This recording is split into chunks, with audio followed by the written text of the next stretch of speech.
to modernize CBSA's commercial systems and business processes used to assess imported goods and manage associated revenue. It's an IT-enabled business transformation resulting in improved import accounting. It is available 24/7 and it's accessible to clients by their business number. And CARM will allow clients to register and view their accounts through a secure self-service portal, introduce an electronic payment option for commercial clients, and provide a client-based accounting through business numbers, which will improve the information flow between CBSA and its clients.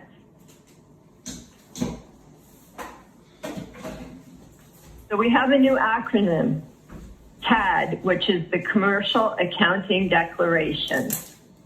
It will replace the B3, which is better known as the Canada Customs Coding Form.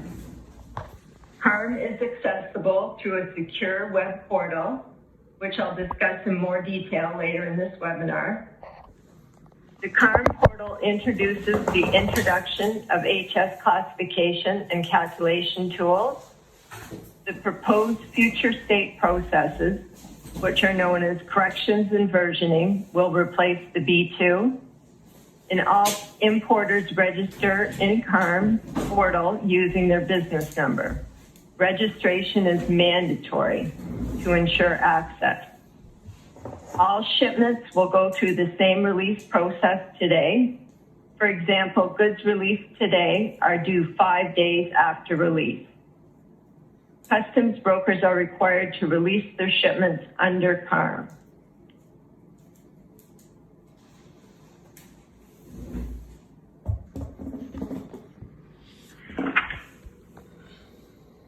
Under CARM, it will allow for corrections and adjustments completed through the portal or EDI. Corrections are changes to a CAD prior to the payment due date, and adjustments are changes to a CAD post-payment due date. Today, when an error occurs in a B3, a paper B2, which is the Canada Customs Adjustment Request, amending entry is filed. We then wait for the B2 to be processed by Customs. Under CARM, UPS can make changes immediately and retransmit the CAD file. The credit or debit will then show up on your statement of account. Corrections and adjustments are referred to as B3 versioning, and each adjustment is a new version of the CAD. The CAD will replace the traditional B2 and eliminate the CBSA B21 acknowledgement of the B2 file.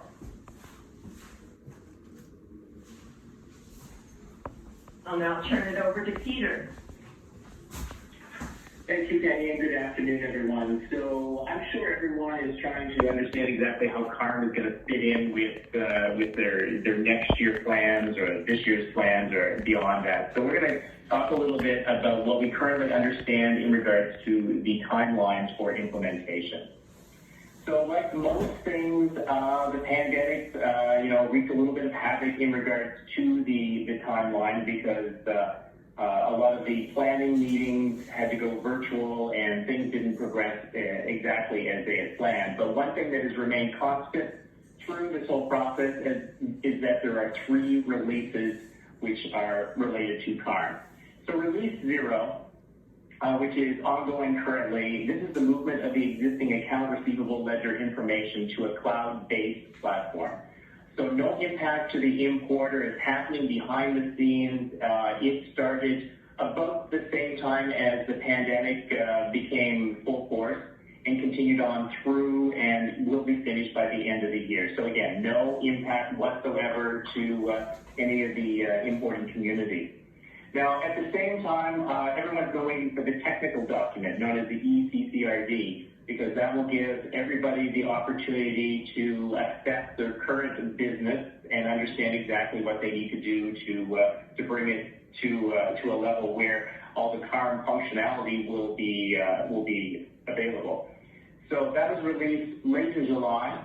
Went out to all the trade chain partners, and everyone had an opportunity to digest it, ask questions, pose questions back to CBSA, having those questions all back to them by the beginning of September, and then they will take all that information and then release a final ECCRD sometime in November. And at that point, then everyone will be able to start their planning to adjust what they currently have to fit into the new CARM environment. So let me move from Release 0 to Release 1. Release 1 is planned for no later than the end of spring 2021. And that's when the portal will become available. At that point in time, it will have very minimal functionality. There will be the opportunity for, if a customer is currently doing business with CBSA, they're going to be able to register for the portal and be able to manage their accounts and see their debits and credits. One thing they will be able to do at that point in time is to provide delegation of authority to their current customs broker, and that's going to be extremely important. So for us as UPS to continue doing what we're doing, we will need to have the importer go in and assign UPS, give us that delegation so that we can continue to be able to process and do everything that we're currently doing.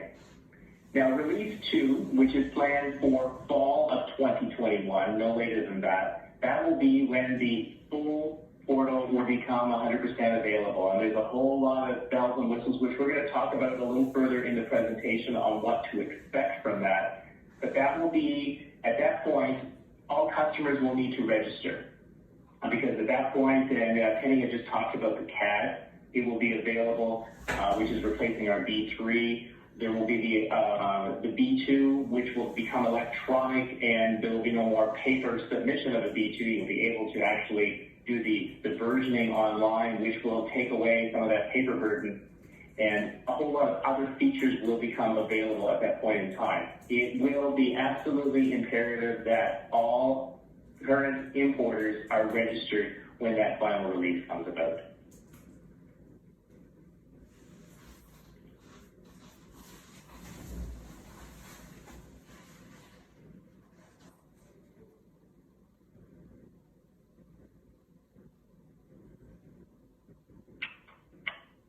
Okay, Penny, back to you for the portal. Okay, thanks. So as far as the portal goes, if you're conducting business with CBSA, registration in the CARM portal is required by the business number. Registration in the portal is mandatory for access. You will need to register and obtain a unique login and password. The information is for each individual person. So each individual person has to gain access to the portal. The information is given to CBSA, is the employee work information, for example, the work email address. No personal details are given to obtain the login. The person who owns the account with CRA delegates who has access to the portal and what access they have. For example, the finance person may be the person with this ownership. And importers designate the access to UPS through the portal. UPS will advise when the portal is ready.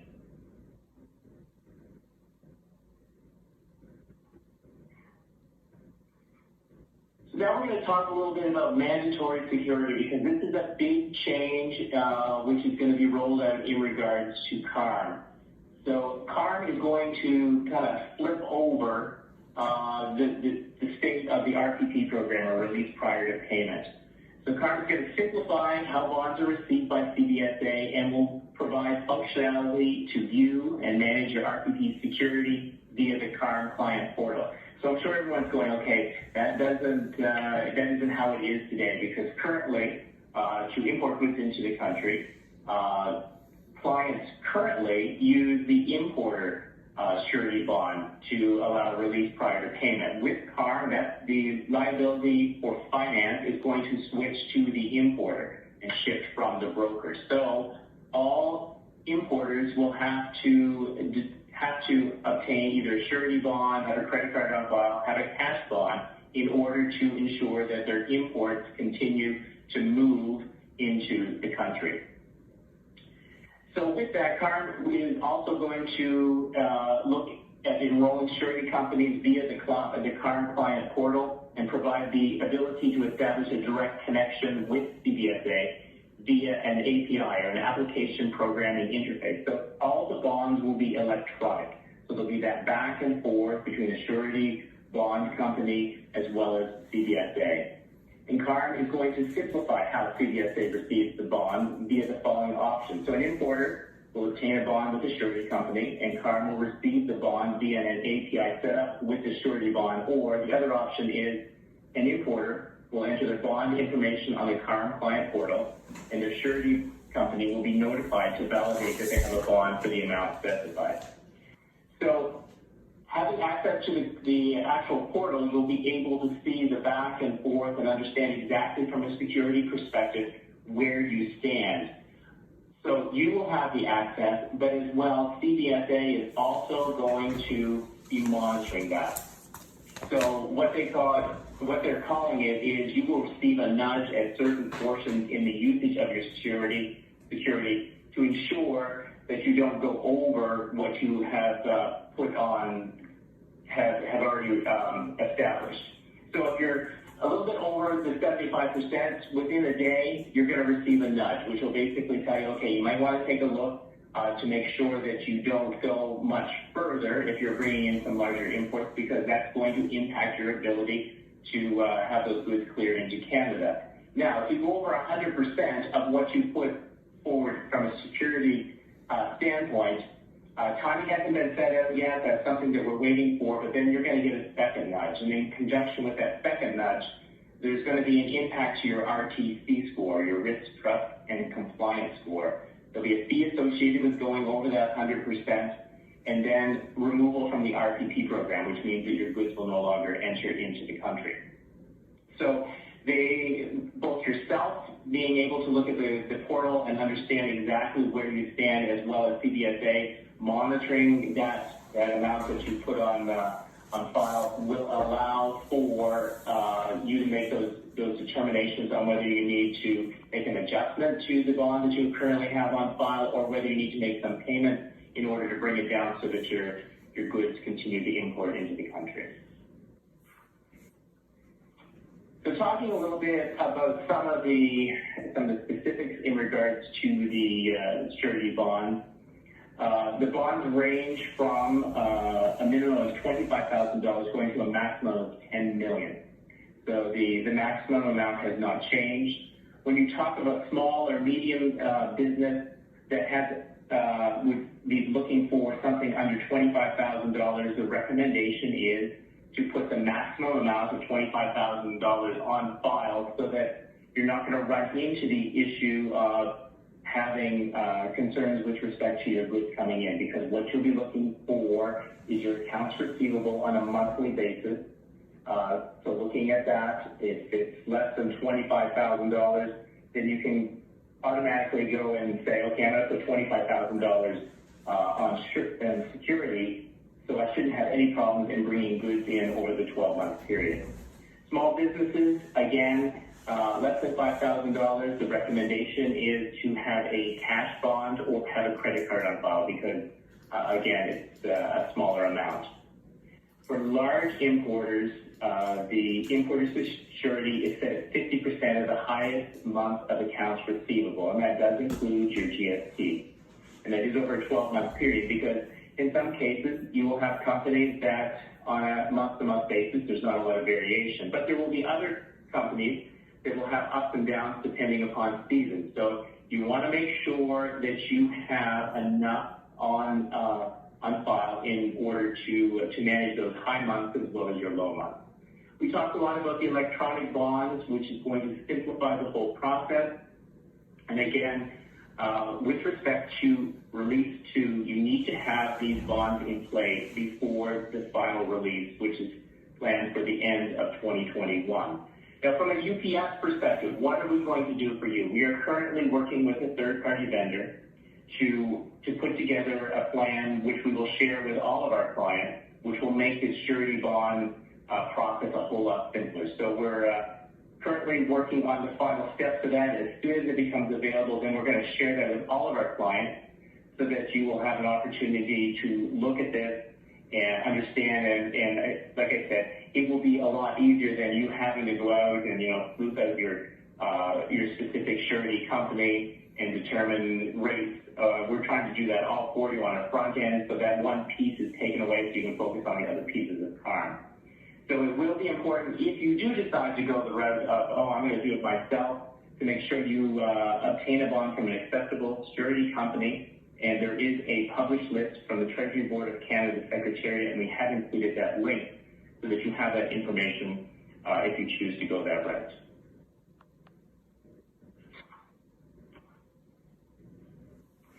So now we're going to talk a little bit about the future state. So what is CARM going to be in its entirety? So CARM is basically 17 core processes, which are all under the umbrella of CARM, and it's going to help CDSA to allow for a very smooth importation of commercial goods into Canada. And it covers everything from pre-arrival to accounting to post-accounting. And when we talk about pre-arrival, we're talking about registering you as a client and getting you enrolled in the program. Initially, before goods are moved into the accounting piece, you've got the opportunity to manage ruling. I see there was a question that came up on the Q&A from a temporary import, and that is going to be part of CARM as well. So a lot of these paper processes are going to be moved to electronic, so you can watch the process when you submit for a ruling where you do the temporary import. You're going to be able to watch that process as it moves through. We moved into accounting. You manage the billing, and then you also will be able to make those corrections online to the already established CAD. And then moving into post-accounting, you're going to manage the process of the payment and the debits, the opportunity to manage appeal. From what we have seen from an appeal perspective, you will submit the appeal and you'll be able to track the progress, which is going to give more accountability from a CDSA perspective, as well as from you, the customer, understanding, okay, it didn't get on someone's desk and it isn't moving. So they're going to be able to manage a lot of these paper processes more effectively because they're going to be able to see in the system where everything is. And then if you look at the 5 bullet points at the bottom, there's going to be some really great analytics, which are going to come from all this information being within the portal. So you're going to be able to monitor shipments coming in and dial into those shipments to understand exactly what, your revenue is, you're reporting, as well as, from a specific commodities, as well as manage your compliance. You're going to be able to be much more compliant than currently, so that, that's an added plus as well. So some really great things coming with the full implementation, a whole lot of things rolling up underneath CARM. And stay tuned, because as we receive more information, we will be sharing that with the clients so they can take full advantage of each and every one of these 17 processes.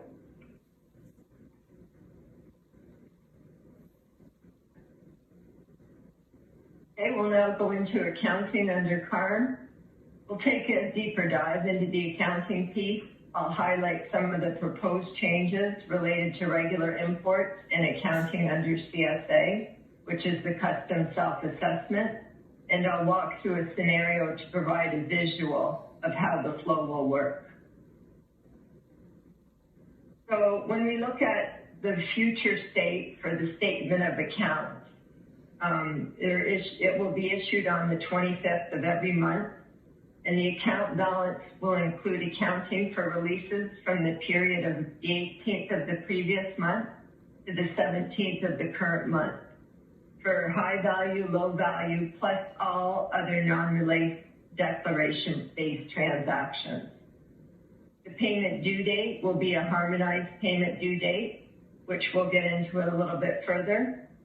The details are provided, the legal entity and program information, the account balance and payment due date, summarized amounts by transaction and revenue type, summarized by program account and calendar date, and the revenue breakdown for declaration balance-based transactions.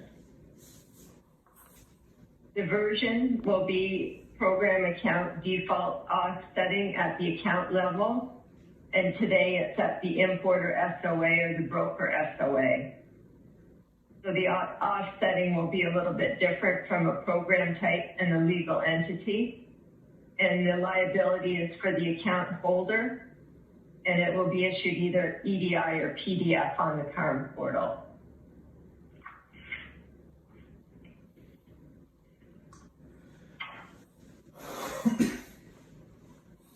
So just to walk through a scenario, so in this case, the goods are released on September the 19th. The CAD is due 5 days later, which I said earlier. And then the interest-free correction period is until October the 31st. The SOA is generated October the 25th, which is the 25th of month 2. And then the payment due date is October the 31st, which is 10 weekdays from October 17th. One thing I just wanted you to take note of at this point is it's 10 weekdays. So it's always, the payment due date is always 10 weekdays after. So just take that into account if you're thinking of statutory holidays and things like that. It could potentially fall where a payment is due on a statutory holiday. So you'd need to make some adjustments maybe in your accounting to make sure that it's not paid late or interest would be applicable. Because it is the importer's responsibility to pay the full amount due, including any corrections made after the SOA is generated.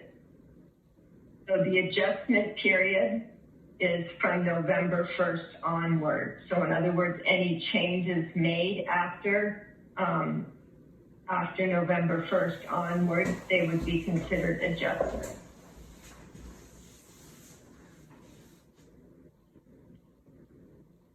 I'm going to talk a little bit about the custom self-assessment, CSA accounting. So CSA customers through their Part 2, which was completed and approved by CBSA, chose either option 1 or 2 for their payments. There are some big changes which I will review.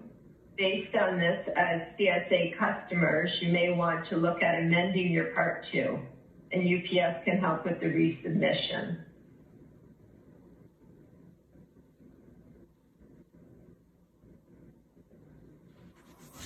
So this is accounting option 1. So the current state is the calendar month, which is the first day to the last day. There's no change in the future state. The trade data reporting. So it's accounting for goods released, received in a calendar month. Month 1 is due by the payment day, which is 10 weekdays after the 17th of month 2. The big change for accounting option 1 is today the minimum amount is 18 days to 49 days, and the future state under option 1 goes from 31 days to 62 days. So if you're thinking of cash flow and payments and things like that, you may want to potentially look at changing to option 1 if you're on payment option 2 today. So the future state for the payment period are goods released and received in a calendar month is due 10 weekdays after the 17th of month 2. And the statement of account is issued on the 25th of month 2 for all goods released in month 1. And again, the payment is due 10 weekdays after the 17th of month 2. As you can see, I keep reiterating that, but it's important to take note. And we'll go to accounting option 2. So the big change here for accounting option 2 is really the time to submit a B3 from the current state, the CAD to the future state. So today it's the minimum of 10 days. It's moving up to a maximum of 45 days from 43 days. So not a big change as far as payment maximum days, but just certainly you can think about potentially changing to option one if you think it makes sense for your business.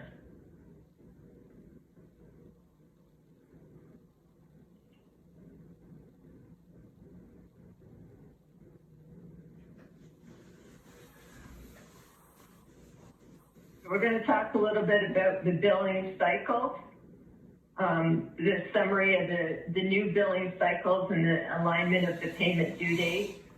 So you can see all the different kinds of filings. So you've got high value, low value, the CLVS, CSA option 1 or option 2, or the CTC, which is the continuous transmission commodities. I know a few customers are on that have continuous transmission commodities. So what some of the changes I wanted to highlight here is just to say, you know, as I said earlier, the payments are all going to be realigned, so they're the same no matter what option you're using with CDSA.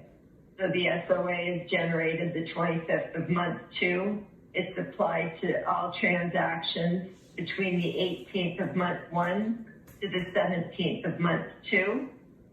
And it's accounting for releases, all goods in month 1, and all transactions applied between the 18th of month 1 to the 17th of month 2. The payment due date is the same for all. It's 10 weekdays after the 17th of month 2.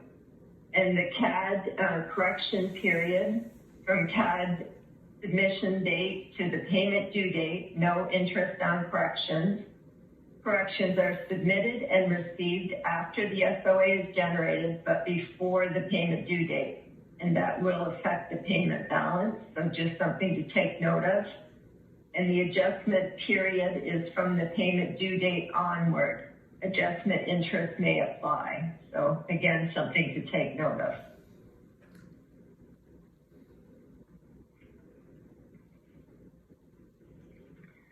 Now we're going to talk a little bit about policy updates. And as you can imagine, with anything that CBSA puts into play, there's going to be changes to the regulations.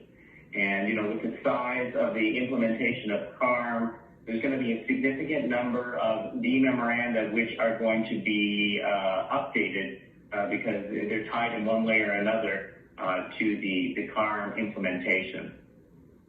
So what we've done is we've put together a listing of D memoranda that are going to be impacted, and predominantly from an importing perspective, D17, the accounting and release procedures, are going to be those that you as the importer are going to be most in tune with and want to understand exactly how they impact your importing process. So we have release of commercial goods, registration, accounting, and payment for commercial goods, release prior to payment, coding of customs accounting documents, payment of duties and taxes on imported commercial goods.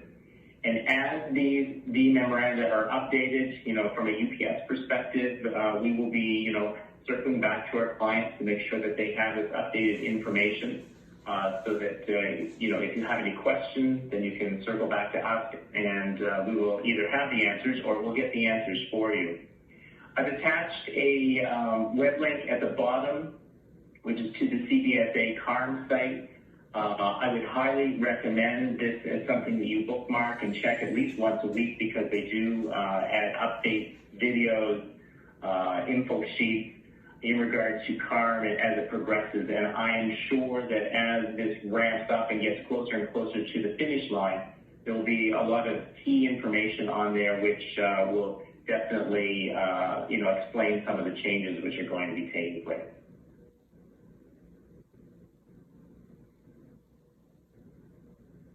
Okay, so certainly a lot of information. So I just wanted to touch on what some of the benefits of CARM is. So everything will be electronic. The portal allows you in real time to see it, 7/24, all the details. You'll be able to create and manage your account, acquire a business number, enroll in CBSA programs. You'll be able to delegate authority to UPS. You'll be able to request advance rulings, receive and view notifications, update and make changes to the CAD, which is the commercial accounting document, ability to view the statement of account and daily notices, giving you better access to understand where transactions are in the process and be able to see the balances.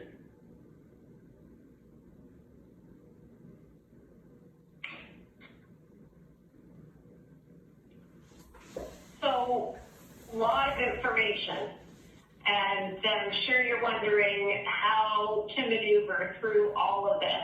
So, I would just like to talk a little bit about how UPS can help. And I know there's been lots of questions coming in on the Q&A already, and thanks to Amanda who's been helping us answer some of those.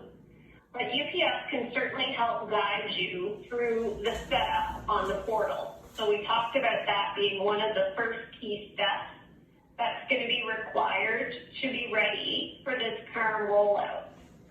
So UPS is going to be there to help, as Peter said earlier. We'll be sending out additional information as this goes on, but we're certainly going to be subject matter experts in the portal so that if you need help getting set up in the portal, we'll be there to help you through it. Peter also talked about the bonds that are going to be required. So this is one of the major changes. Importers are going to be required to have their own bonds. And UPS is partnering with a surety company, and we're going to be able to help you obtain those bonds. Now, as Peter indicated, if you have your own surety company that you deal with, you can certainly go that route as well. And as a reminder, in the presentation earlier on, there was a link to all of the approved surety bond holders. And again, this presentation will be available for you after this is over. It'll go out to you via an email link. You'll be able to print it if you like. You'll be able to file it electronically, or you will be able to listen to the recording. So all that information is going to be there for you. Many of you have asked this question in the chat as well. UPS can act as your sole broker, or we can be one of many brokers. So yes, if you wanted UPS to be your broker or your UPS carried shipment, and you would like to designate a different broker for other carried shipments, you are able to do that. And we are happy to help you in whichever way you so choose.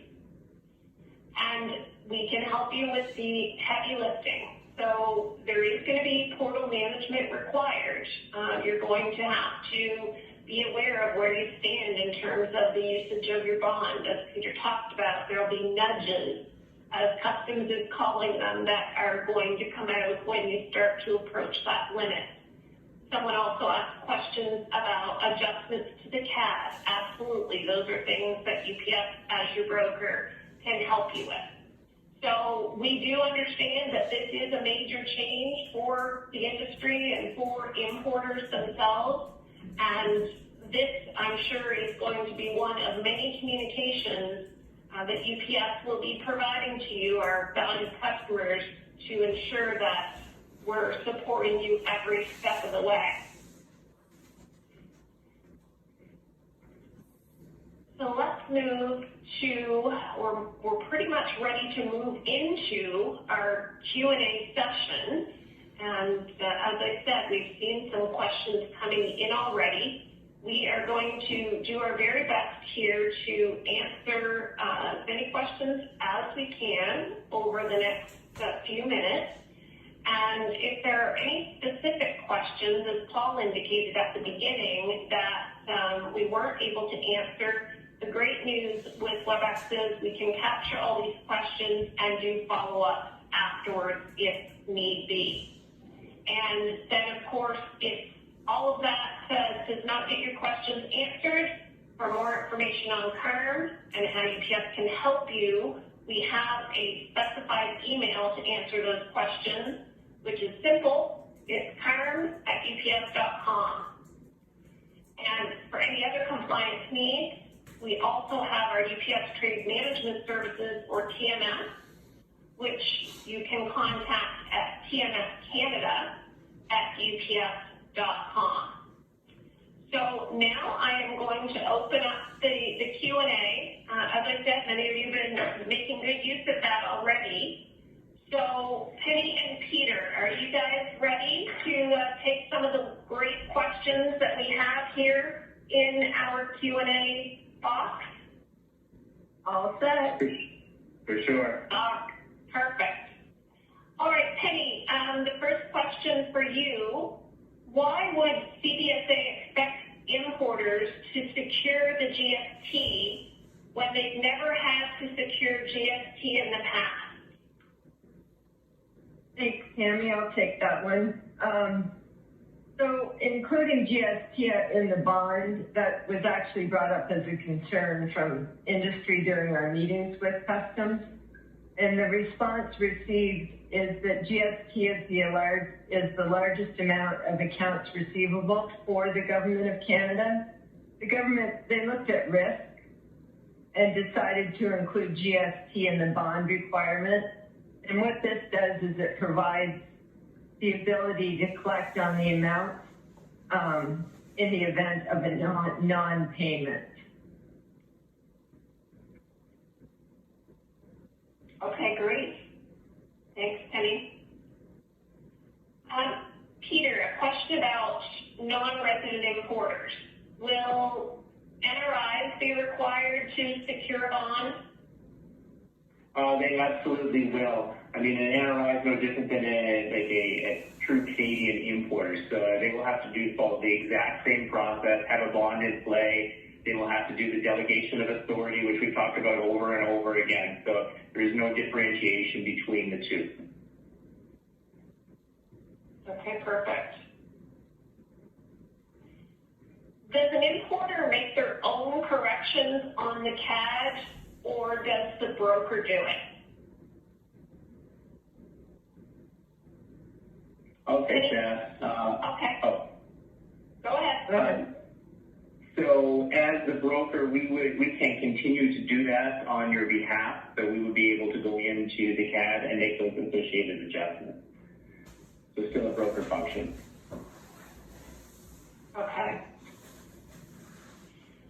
If there are multiple business units with individual BNs, will multiple CARM accounts be required? So, for example, one per business number?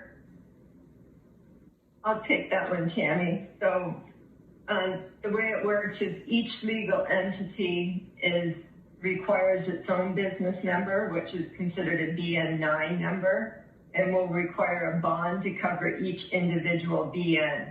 And if a company has subsidiaries, so each then with unique BN numbers, then multiple bonds are required, yes.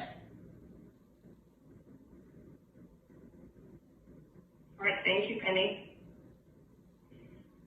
One customer probably attended both of our last two webinars here, and they're asking, is the CERS a separate portal for export, and CARM will be a brand new portal for import, so we'll need accounts for both?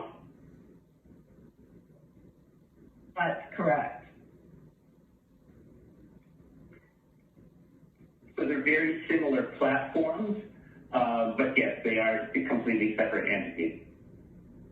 So if you're using CERS, and I think when I was part of the CERS webinar, once you're familiar with how the CERS platform works, the CARM portal is going to be of a very similar fashion. Okay, good to know. So if UPS currently acts as our broker and we assign you as the designate with CARM when it's active, will we be paying our customs invoices directly to CBSA, or will we still pay them to UPS? I'll take that. So as an importer, you will be paying duties and tax directly to CBSA. You will receive an invoice from UPS for additional charges and associated costs, but that'll be it.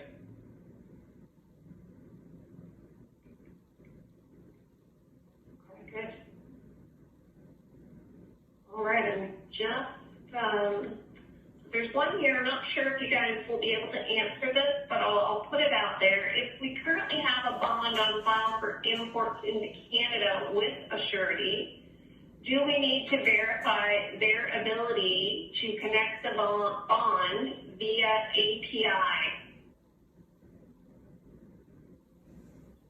I'll take that. I think it's a really good question. I don't have the answer, but definitely a good takeaway as we go through the working with the third-party vendor. A great question that we can have with them just to understand that back and forth process. I'm thinking that we would have to do a revalidation utilizing the API. That's what my gut's telling me, but a good question to take back and have that information go back out to our clients so that if they do already have a surety bond in play, you know exactly what they need to do for next steps. All right, time for a couple of more questions here. Who runs the CARM portal? Is that a government portal? It is, yes. It's a government portal.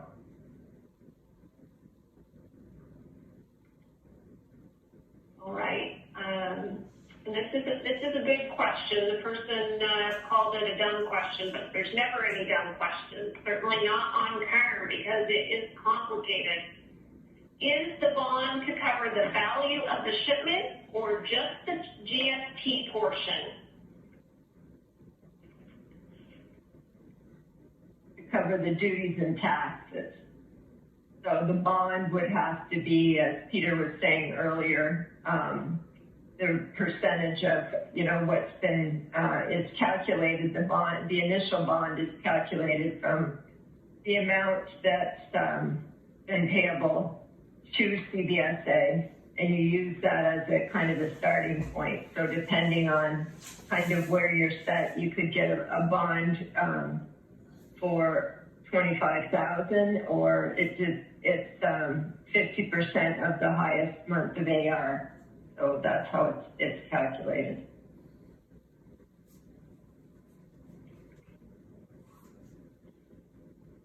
All right, so I think that, that we've talked about a lot of great things here, and I think that, when I think about CARM and I think about, what is it that the importers need to do, regardless of whether you have a customs broker, because we've seen this question a couple of times, regardless of whether you have a customs broker, you will need to sign up for the portal. So Penny, as I understand it, all importers will need to be signed up for the portal, and then within the portal will delegate or designate their customs broker. Is that accurate? That's correct. That's correct. So, yes. So they'll, and whoever has access to the portal will be able to view and see all the accounting details for shipments, amendments, changes, updates, everything like that will be accessible in the portal by the importer, and they would delegate access to the customs broker. Perfect. So 3 things, I think you should all make sure you take away from here, and these are the easy ones probably, but, certainly the most important things to be thinking about right now. You will have to register for the portal in that first phase that Peter talked about. When you get registered, you will absolutely need to delegate to your customs broker so that we can continue to provide you the services needed to support your customs clearance needs. And thirdly, you will need to have your own bond. As we talked about, UPS will be partnering with a surety company and can help you with that. But those are 3 key things that you need to be thinking about to be ready for CARM. So I think that's going to bring us pretty much to the end of the presentation here. I do want to just move to the next slide for a couple of reminders. First of all, to thank you so much for attending our session here with us today. I hope you found it useful, and again,